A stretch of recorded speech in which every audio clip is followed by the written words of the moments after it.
Good afternoon, everybody, and welcome to the seminar presentation by our intern. She's the World Food Prize intern, and she's Francine Barchett. This is the fifth consecutive years that MIP, or now the MIND program, has been hosting World Food Prize interns. So every year we have one intern from the World Food Prize Foundation who works with us on a topic that is related to nutrition or gender or the VLS. Like we had the first World Food Prize intern who worked on policies and common property resources. So that was the first World Food Prize intern who we had as an MIP team at that time. Francine has already got admission into Cornell University, and she would be pursuing her undergrad majoring in international agriculture and rural development. And she's always excelled in her academics all through her career, like from class 1 to 10. She's got very good reports from her teachers when they submitted it along with the application. Now, what I would want to say here is she's exhibited extraordinary maturity in her research work. And that's something that I fail to see in many students. And she's one of the few students who needed very little supervision, like on a day-to-day basis. Only when she had a problem or when she was not able to move forward, she would come to me. But just having a discussion, she would start working on her own, and she would start thinking very creatively, very meticulously. She's a very good planner, so she's exhibited extraordinary maturity in research. I am very happy. Like Padmini and me, whenever she's passing by the corridor, we would say, we wish she was our daughter. Like she's shown that much of a maturity. She's diligent, she's also very intelligent, and she has very good ethics. From 8:15 to 4:45, she would be in her desk working on a computer all day if she's in office. And in the field, she has exhibited the same kind of ethics, and she gelled with the respondents and the villagers so well that Swati, the field investigator who went with her, said it was a pleasure working with her, and she didn't feel the pressure, when she was in the field, when they had to collect their 40 household samples, they had to complete it. But she said that she is amazing in the field. She gelled with the villagers. She established such a good rapport with the villagers and the children that Swati was like, she said, I just can't say, there are no words to tell how Francine was in the field. So she's taken a topic which is related to nutrition, but it focuses on sanitation. So I do not want to tell what Francine is going to talk about. So I give the floor, the mic to her without much ado, and she has the time from now till 2:40. Okay? Okay. Well, thank you for the flattering introduction. All right, and I'm waiting for my PowerPoint presentation.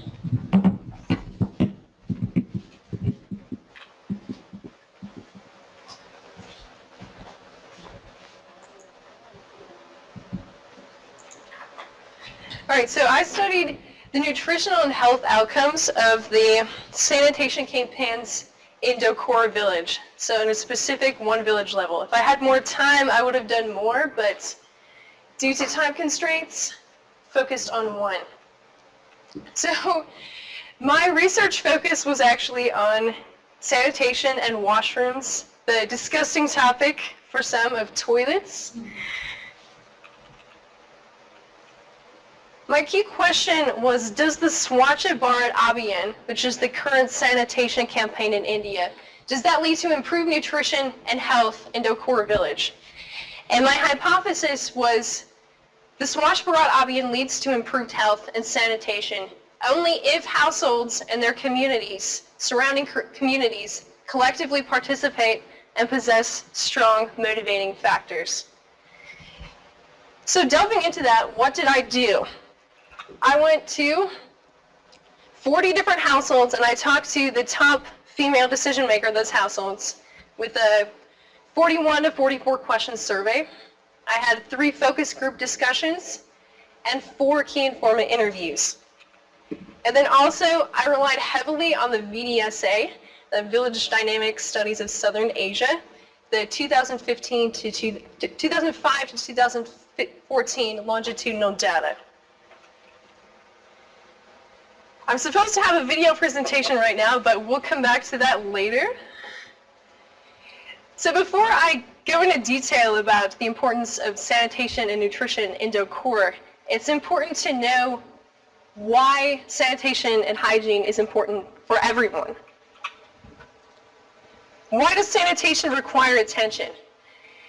Well, in the World Bank's document called Economic Impacts of Inadequate Sanitation, we see they said that overall 50% of the health burden was due to poor sanitation and hygiene. It's a pretty high number. And often nutrition is focused on as the most important factor for health, but if we don't have adequate sanitation, how can we make the most of our nutrients? How can our body absorb those nutrients?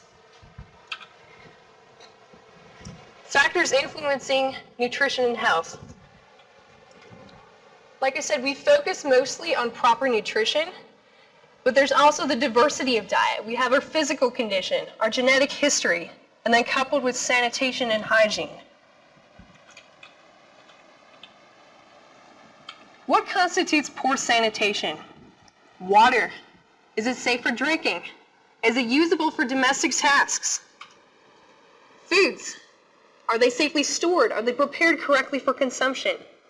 We have personal and household habits. Does one use soap, bathe, comb hair? So common sense things, for most of us at least. And of course your surrounding area. Is open defecation common? How is trash disposed? Are there mosquitoes and insects in the area? So if even one of these things is inadequate, we have really poor results. Waterborne illnesses and conditions. We can talk about typhoid, malaria, diarrhea. Child stunting and wasting. There's a significant correlation between open defecation and poor sanitation with child stunting and wasting. And decreased energy output. So let's look specifically at India's sanitation struggles and their efforts.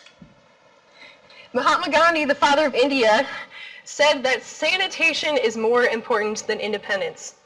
That's a pretty powerful statement. 1 in 10 deaths in India are attributable to poor sanitation and hygiene. That adds up to 6.4% of the GDP for India. And then all the while, we see that India is on pace to becoming the world's 3rd largest economy.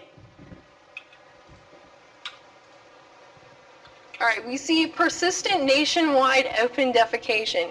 We see 600 million of the world's 1 billion people who don't use toilets live in India. And splitting that into urban dwellers and village dwellers, we see the big difference there. And a study by the Delhi School of Economics shows that the variation in child height could be due to open defecation. So added together, widespread open defecation, high population density, low demand for toilets can equal malnutrition and illnesses, or even one of those factors can have a huge correlation. So what have India's sanitation campaigns done? Mostly, they've focused on subsidies for toilets. However, they've expanded to include trash cleanup, hand washing habits, so on and so forth. But mostly they've focused on subsidizing toilets. The question is it changing people's behavior? Whoops. The pros and cons of the campaign, we see schools have a large amount of awareness. The Prime Minister is behind the efforts. We're building a lot of toilets. Cons, we're not spending much on behavior change. A lot of toilets built during that time are dysfunctional, and we're spending a lot of money on it. So let's look specifically at Dokur village. Dokur village is in the Mahbubnagar district of India, as you can see. And the closest neighboring town, or semi-big town, is Devakadra over there. Basic facts about Dokur. In 2011, the population was going on about 3,000. Their occupations are primarily agriculture, but we have a lot of livestockers and many people who have diversified to income sources outside of the village due to droughts and other climate problems. Government system, the Gram Panchayat has 11 members, and then there's a head sarpanch as well. And our dominant crops are paddy, castor, pigeon pea, and groundnut during the rainy season, and groundnut and paddy during the post-rainy season. It's a mostly Hindu village. As you can see, there's a lot of different challenges related to the climate volatility, an expanding wild boar population, water shortage, and caste rigidities. However, we've seen a lot of improvements in income, nutrition, and literacy. This was a somewhat interesting finding from my study in that from the 2005 to 14 VDSA, most of the respondents were backward casts, and then we had a small amount of forward cast and medium amount of scheduled casts. But when I conducted my study, the forward casts and the scheduled casts switched. There were a lot more forward casts and a lot less scheduled casts. It's interesting to note. All right, the commonly consumed foods in Dokur are obviously, hands down, number 1, rice. Number 2, what do we always have with rice? Pigeon pea dal. And I asked the villagers, what are the other foods that you commonly consume? And they said jowar or sorghum roti, brinjal, and potato. I didn't ask about drinks, but obviously we can assume that they have tea several times a day and milk. All right, the nutrition and health situation of Dokur. As you can see from these graphs, the BMI statuses of women and men have both increased positively. The normal weight has gone up, underweight has gone down, yet at the same time, we see the overweight increasing.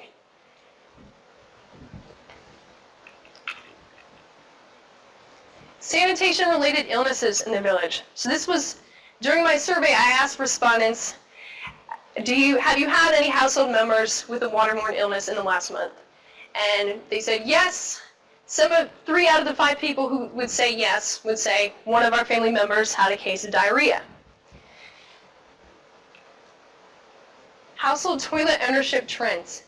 We can definitely see it increasing from 2005 to 2014 to a little bit over 50%. And then also I'd like to note that the earliest year a toilet was built, according to a respondent, was 2001. So that's very significant, from almost 0% to a little over 50%. All right, open defecation in Dokur. All right, so we see the community toilet ownership as of 2016 is 52% own a toilet, 48% don't own a toilet. But I asked respondents the question, how many people actually use the toilet? How many people openly defecate? And the percentage is 73 to 27%. So we see about 50-50 and then 3/4 and 1/4. That's pretty significant. So 21% of villagers own a toilet yet still don't use it. And I wanted to explore why. As you can see, males, 78% of respondents said about 78% of males openly defecate, 60% of females openly defecate, and 81%. This was according to the survey respondents. But what are their reasons? Men go out of habit. That's pretty much what everyone said. 68%. Women go because they can't access toilets. And children, interesting enough, go because their parents don't want to waste water, or that children are afraid of using toilets. All right, now on a village scale, I looked at the genders, I looked at children, but on a village scale, we're seeing the reasons are we don't have toilets, or we have a shortage of water.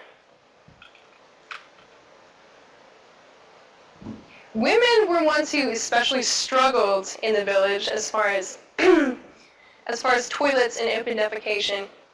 And as you can see, the survey respondents said 91% said that the area is unsafe, 80% said it's unclean.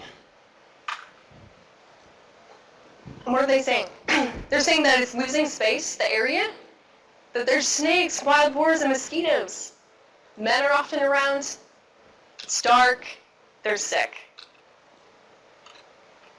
So to understand these statistics, it's also important to know what the common sanitation problems are in the village and on a personal level. So in the village, and at a family level, we see most people are saying toilets are a problem, but at a community level, most people are saying drainage is a problem.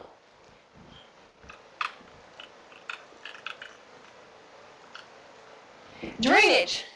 So there's lanes of water flowing through the village, but they're not being cleaned. They're being cleaned about once a year, although villagers would prefer them to be cleaned once every month or every couple months. And toilets, many people either lack toilet access or some people can't use them because of water shortage or incomplete construction. There's also dirty areas, and then, as you can see, some people said, we don't have a sanitation problem. Those were only people talking about at a household level. They say, we don't have a sanitation problem. Some of us still don't use a toilet, but that's okay. We don't have any problems. And a key observation of mine was that water encapsulates the sanitation dilemma, at least in Dokur village. Villagers did not cite water shortage as the greatest sanitary problem because, in all reality, all their sanitation problems revolve around it, whether it's toilet usage. A lot of people don't use toilets because of water. And then there's the drainage. Drainage is a water problem. And the water problem occurs due to prolonged drought 3 years ago. So water is available via personal tap once every 4 days for an hour-and-a-half interval. For villagers with large families or with livestock, that's a considerable challenge. Many villagers also fear whether the tap water is safe for drinking. I know when I went to the village, I had to use bottled water the whole time. So like I said, water shortage leads to the impracticality of toilet use. So what is the village involvement in the sanitation campaigns? How effective are these campaigns on the village? Okay, so we can see according to this graph that 73% of people are waiting for subsidies from the sanitation campaign for toilets. 18% have received subsidies, and we see that 9% have constructed the base for their toilet and are waiting for more subsidies. So technically we can add this 9 and we can add the 73. That's 81% of people who have applied and are still waiting. And the Governmental promised that if villagers construct the base for their toilet, they will complete it for them. Well, the Governmental has not lived up to their word. So you can see, according to the respondent households, not many people have benefited from the campaign. We see 1 respondent household from the total sanitation campaign, and 3 from the Normal-Barat-Abian. So these were all precursors to the Swash Barat. And that's kind of ironic because the Swash Barat has devoted a lot more money to promoting their campaign, yet they have no respondent households with any benefits thus far. So if we want to look at the subsidized toilet beneficiaries, there's nothing that stands out particularly, and it's very hard to analyze this when there's only 4 households that have benefited. So whether the other households that have subsidized toilets are in the same situation, we don't know. But we can see it's still very difficult for them to have a toilet constructed. The BMI is just about normal. There's nothing significant right here. Comparing toilet cleanliness between private and subsidized toilet owners. So I was wondering, is the sanitation campaign leading to increased awareness of sanitation and hygiene? And the answer, according to this graph, is no. The people who constructed their own toilets had cleaner toilets, at least according to what they said.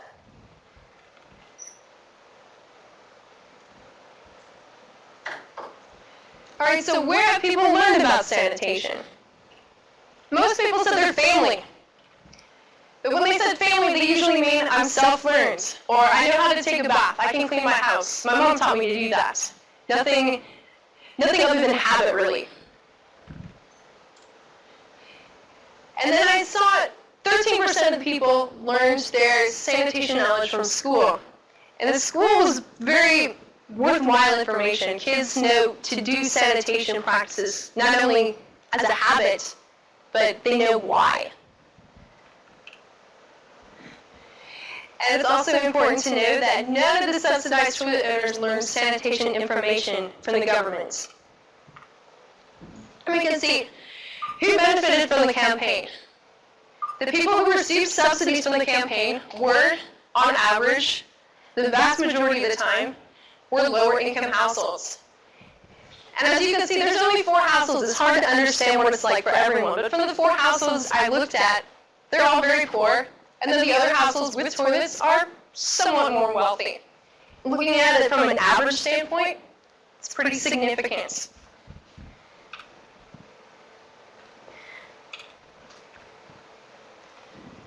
And we can see that for the people who currently want a washroom facility, construction cost is their greatest challenge. So I'm assuming that this is a contrast to the many households who own toilets for convenience reasons. There's so many households with toilets because it's convenient. All the people who want toilets now say it's just expensive. So it can be assumed that all households with the financial capacity to construct toilets already have them.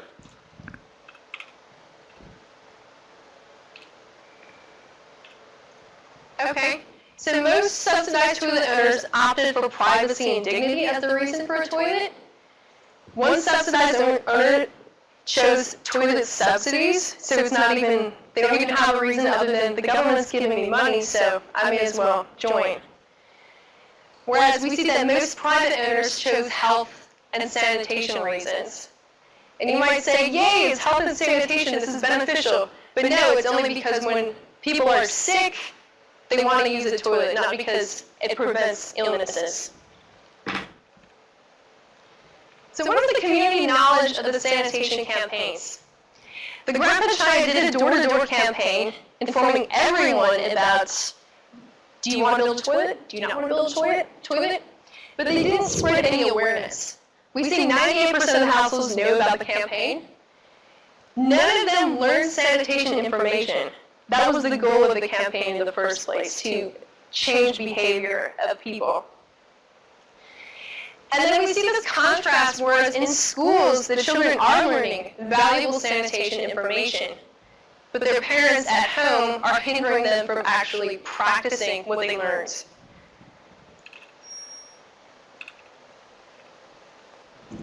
So like I said, children were actively involved and are currently involved in the campaign. And the only ones in the village involved in the Swachh Bharat were politicians. So it's not really reaching the people, it's reaching the people who don't need to be reached. So let's compare the health and nutrition of those who own toilets and those who don't own toilets. It's a little difficult to assess the subsidized owners and private toilet owners when we don't have that much data. Okay, so I looked at subjective child nourishment, and that was based on a question to respondents on, do you think your child is nourished, or do you think your child is not nourished? That's pretty subjective. Some respondents would say, yeah, we feed them a lot of vegetables and green leafy vegetables. So some of them said, we feed them a lot of rice. That's pretty good. So, like I said, it kind of varied, but we can see those who own toilets definitely thought that their children were more nourished than those who didn't. And then we see the BMI differences. People who owned toilets were often heavier than those who didn't. So I would say there's an income correlation there. People who own toilets are often richer and have the financial capacity to gain weight. All right, toilet ownership reasons and their relationship to nutrition and health. All right, so let's compare the reasons why households adopt toilets and whether they believe their children are nourished. Most of them who believe their children were nourished opted for the convenience reasons. Once again, I see an income relationship. People who buy toilets for income say convenience. All right, and then looking at BMI, most people who were normal opted for the privacy dignity reason, and then health sanitation, and then convenience. And most of the overweight people opted for convenience. Again, an income correlation perhaps there. A toilet cleanliness rating, see the people with the cleanest toilets opted for convenience. Health and sanitation is kind of lagging behind there. So what are the key findings of my study? The positive trends in sanitation in Dokur are that the BMIs of most people and the toilet access has increased noticeably throughout the last decade. All respondent toilet owners are the first generation of their family to own toilets. That's very significant. Children, particularly in the 10 to 12-year-old range, know the most about sanitation of any age group. Okay, despite toilet ownership increases, there are still more people who don't use toilets than those who do use toilets. So there's an enigma there. And as I said before, we have the reasons. Men are habituated. Children fear toilets and waste water. Women go out of necessity. And what is the impact been of the Swatch Bharat? Not much, really. So the SBA, they said we're going to hand out toilet subsidies to you, but they're not changing people's attitudes about sanitation, or at least from what I've seen from the little data that I have. And none of the current Swatch Bharat applicants have received their toilet subsidies. So currently from 2014 to 2016, despite raising so many funds for the Swatch Bharat, no one has benefited. And very few villagers mention the government as the source of their sanitation knowledge. As far as the toilet beneficiaries, they rate their cleanliness low, they're still likely to openly defecate, and then probably because of poor income and lack of knowledge, they still face a lot of sanitation and health hindrances. So once again, we just don't see a behavior change that the campaign wanted to promote. So I say that sanitation change is in the youth's hands, that's optimistic. Children have learned to compost, use toilets and dustbins because of the Swatch Bharat program. But they're still likely to not practice these habits at home because their parents are preventing them from doing so, either because of the parents' habits already or because of the water shortage. So the central crisis in Dokur village is water. The current drainage is disgusting. Kids openly defecate there all the time. There's wild boars there, trash, this and that. And the drainage is not being cleaned. The Sarpanch claims he does it often, but he doesn't. And so as a consequence, we see that open defecation continues strongly throughout the village, influencing all parties. Cleanliness is largely ignored. So what's the way forward? What's our solution? Change behavior towards toilet use. That's my key message. Erase the notion that a toilet should be an expensive social commodity. Show that a toilet is good for one's health, like the toothbrush or taking a bath. And then I think most importantly, we need to focus on more environmentally friendly toilets that conserve water. That would be especially beneficial for a village like Dokur. Solve the water problem. All right, so the problem with water in Dokur is because of the drought situation 3 years ago.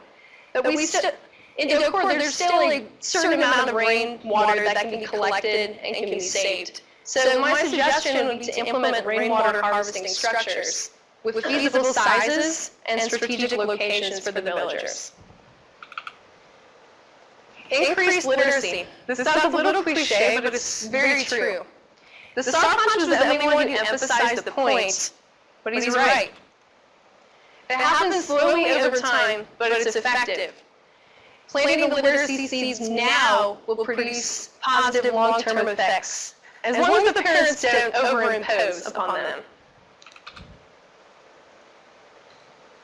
But regardless of literacy, we can still achieve behavior change with the parents, with the people who are still alive now, instead of waiting 20 years from now. My conclusion is that the Swachh Bharat Abhiyan did not initiate health or nutritional improvements in Dokur.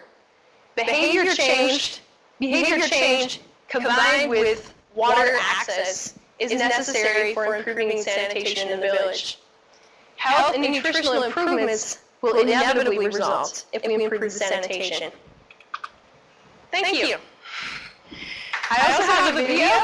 I hope it's ready. And I'm open for questions.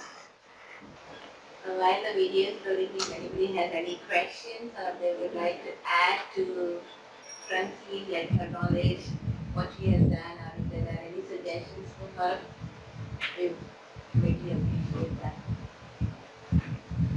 Would you have any other ideas from what you've seen on how you might, I mean, you talked a little bit about it, but how you might go about promoting it and getting people a bit more excited and enthused about it, about changing their habits? Right, okay. Several other villages in India have done like clean the road campaigns, and like I said, for the door-to-door surveys, instead of just telling people, you know, you should have a toilet or you can't have a toilet, should be talking to the villagers about why it's good for you. I think face-to-face conversation is very valuable, and there's not much that can replace that alone. So those are two suggestions I have, and I'm sure there's certainly more.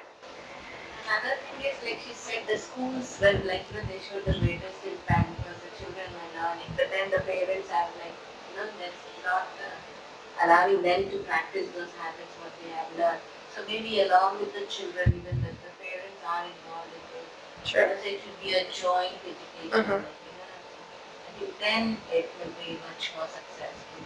That's one. But I also wanted, like, Francine to think through the results and have her own survey and see if she can bring out some key communication messages, like, you know, just some points like which can bring about the change in behavior. There may be some slogans or some small messages that we can translate later and then spread the awareness among the villagers. So that's what I think we will be doing. Yes. Yes, thank you. Yeah, it's very nice presentation. I'm having one question about Swachh Bharat Abhiyan. Yes. What are the reasons behind its not having any impact? You said that it is totally not having any significance. What do you mean, your question? Swachh Bharat Abhiyan Yeah, as not having any significance on sanitation. right. But what you said, there is not much impact in the village. So Why? Yeah. what may be the Okay. reasons behind that? Did you Why? find out like that? Okay. What I found was that the Swachh Bharat had the Gram Panchayat go door to door and ask households whether they had a toilet and if they didn't have a toilet. And if they didn't, they said, we'll offer you subsidies if you construct the base level for your toilet. And so I guess the theory behind, my theory at least, is that households are not learning the reasons why they should have a toilet. They're just receiving the subsidies because they can and because it's another thing to gain for their household. So I'm seeing that there's no awareness being spread from the campaign.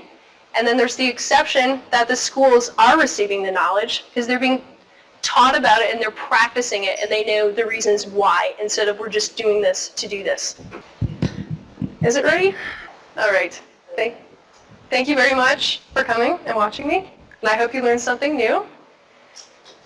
Any other Village before Swachh Bharat, how many toilets they have? After Swachh Bharat, how many toilets? So, The total toilets? Oh, yeah. I don't know the total toilets. I'd have to look into the data for that. regarding sanitation, Right. see the Dokur village.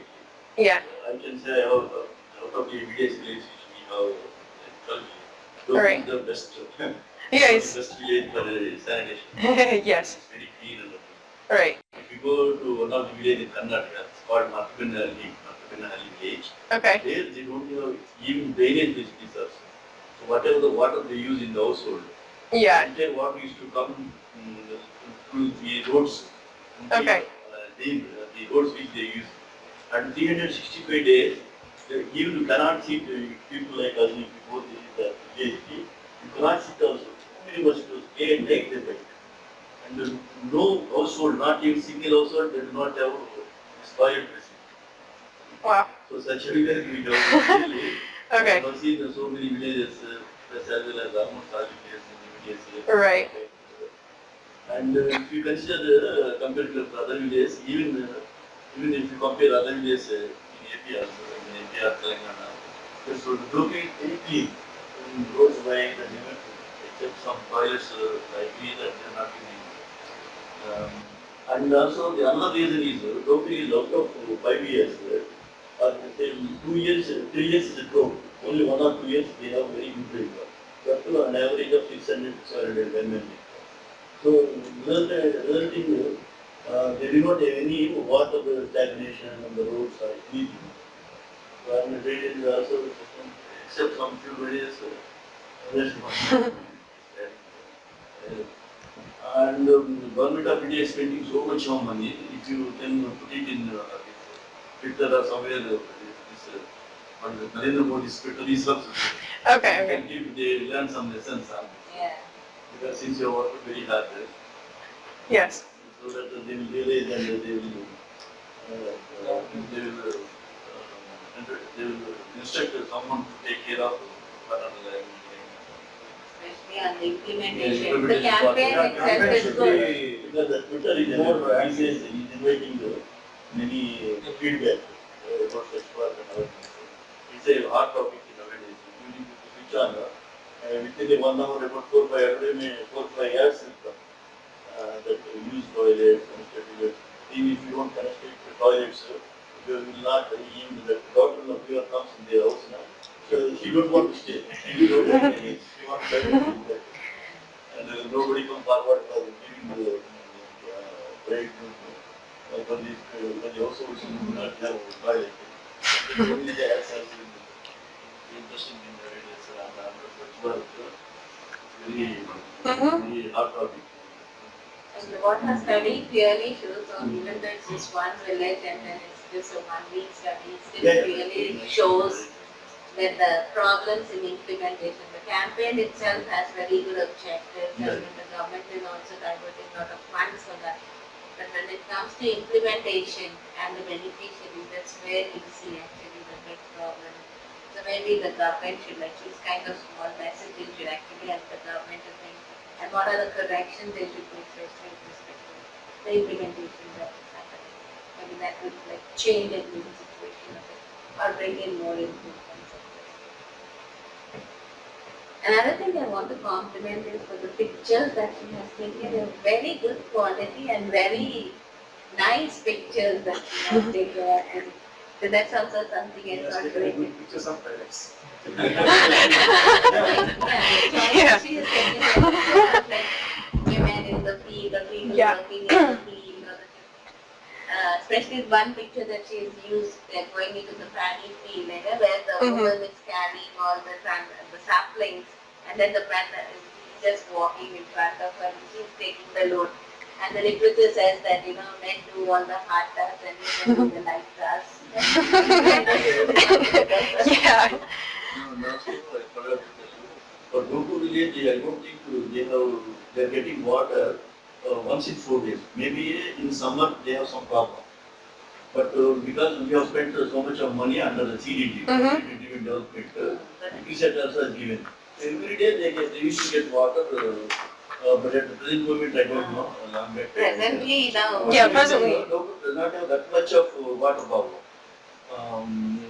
Receiving water once in 4 days. Just check. Okay, because I asked all the respondents and like 95% said once every 4 days water. So I don't know, I'll have to look into that. Still, yes, they're getting at least 2 hours per day.